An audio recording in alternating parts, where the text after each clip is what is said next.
안녕하세요. 오토캐스트 신승영입니다. 현대차가 최근 들어 헤리티지를 굉장히 강조하고 있습니다. 정의선 회장이 경영 전면에 나선 수석 부회장 시절부터 그러한 움직임이 본격화됐고 그룹 전반에 걸쳐 이 헤리티지란 단어가 자주 언급되고 있습니다. 실제로 그런 것들이 제품에서도 바로 반영이 되고 있는데요. 아이오닉 같은 경우에는 포니를, 7세대 신형 그랜저는 1세대 각 그랜저를, 그리고 앞으로 나올 신형 산타페는 갤로퍼의 디자인 요소를 반영합니다. 이러한 활동들은 분명 환영할 만한 일입니다.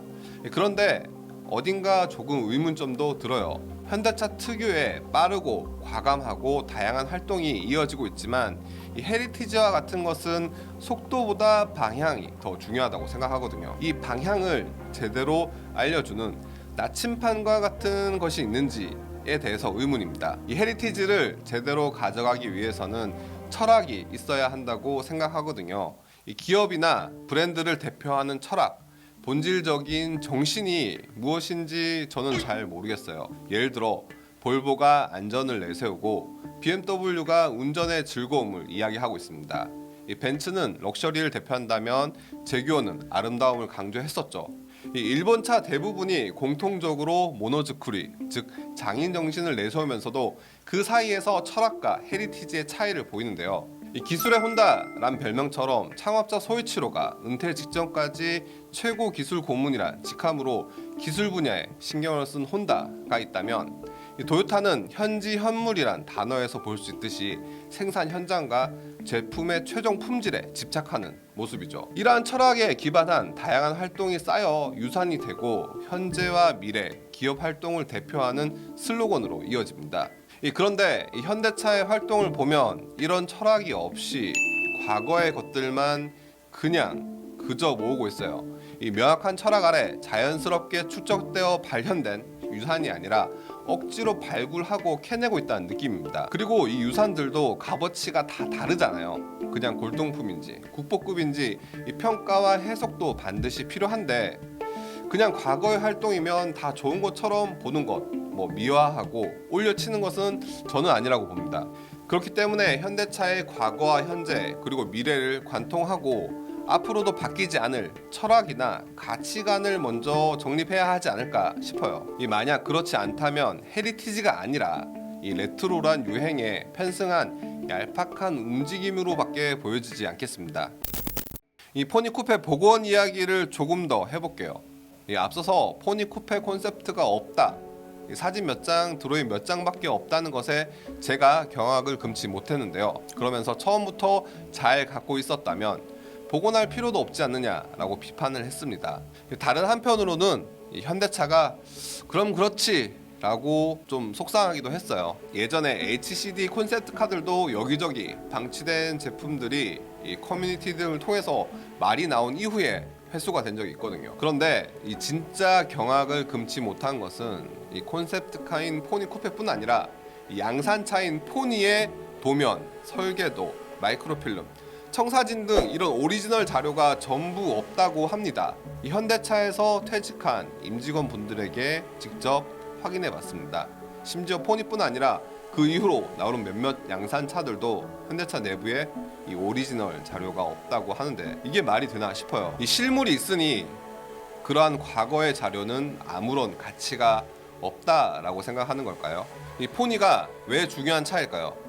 이 외국에서 생산이나 판매된 적이 없는 이 대한민국 최초 고유 모델, 그리고 우리 손으로 만든 독자 모델이란 점에서 포니의 가치가 있습니다. 이 포드의 생산 기술과 미쓰비시의 파워트레인 및 플랫폼, 이 조르제토 주지아로 이탈 디자인의 디자인 등이 있지만 그럼에도 양산차로서 첫 고유 모델이자 독자 모델로 가치가 있는 것이죠. 그렇기 때문에 그 잃어버린 자료들, 개발 이후 양산 및 수출 등 각각 과정에 대한 이야기 등을 먼저 정리해야 되지 않을까 싶습니다. 그리고 이 포니 쿠페를 향후 현대차 고성능 차량의 아이덴티티로 삼는 것도 조금 갸웃거려요. 앞서 제가 양산차와 콘셉트카로서의 차이, 중요도를 이야기했잖아요. 어떻게 본다면 포니 쿠페는 DMC 드로이안으로 양산이 된 차예요. 그 영화 백투 더 퓨처로 유명한 그 차요. 이 조르제토 주지아로, 이 마에스트로 주지아로는 자동차 디자이너로서 정말 존경하는 분이고 대단하신 분입니다. 그렇다고 해서 완전 무결한 사람은 아니에요. 어떻게 보면 자기 복제를 했던 케이스가 조금 있습니다. 뭐 다들 아시는 데우 마티즈가 그래요. 원래는 피아트 콘셉트카로 주지아로가 먼저 만들었는데 이후 데우 마티즈로 양산이 됐죠. 이 포니 쿠페와 드로이안 사이도 그렇습니다.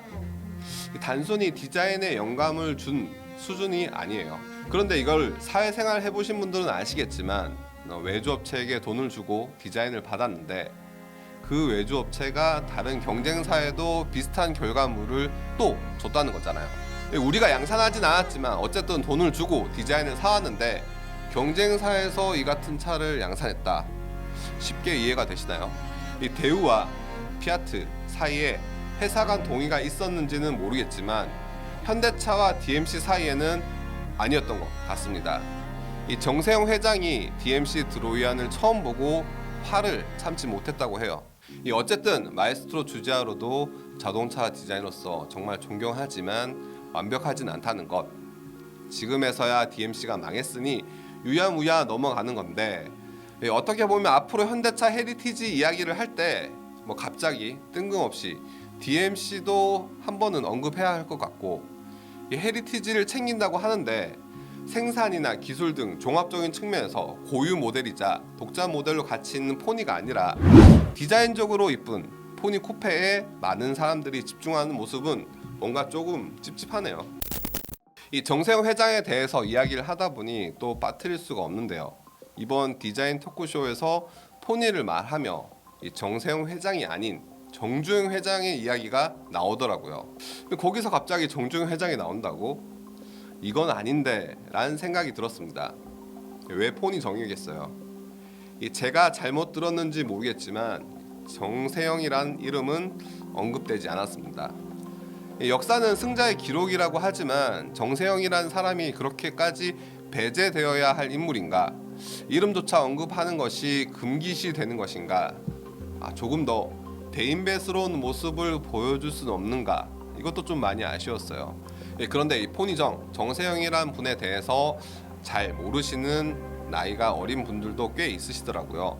제가 정세영 정몽구 회장 간의 이야기는 시간이 되면 곧 한번 정리해서 영상으로 다루겠습니다. 그리고 디자인 토크쇼와 관련해 제가 말했던 것 중에 또 다른 하나가 앞서 조르제토 주지아로, 루크 동코볼케, 이상엽 디자이너가 현대차의 지난 50여 년 헤리티지와 앞으로 새로운 50년의 미래를 말하고 있지만 막상 그들 개개인의 대표작은 현대차가 아니다 라고 했잖아요. 그래서 현대차 분들께 말씀드리고 싶은 것은 이 조르제토 주지아로가 포니 쿠페 콘셉트 카를 복원하듯이 저는 이충구 사장을 통해서 포니 관련 헤리티지 프로젝트를 진행하는 것이 필요하다고 말씀드리고 싶어요. 아까도 말씀드렸듯이 포니의 역사적 가치는 단순히 디자인에만 있는 것은 아니거든요.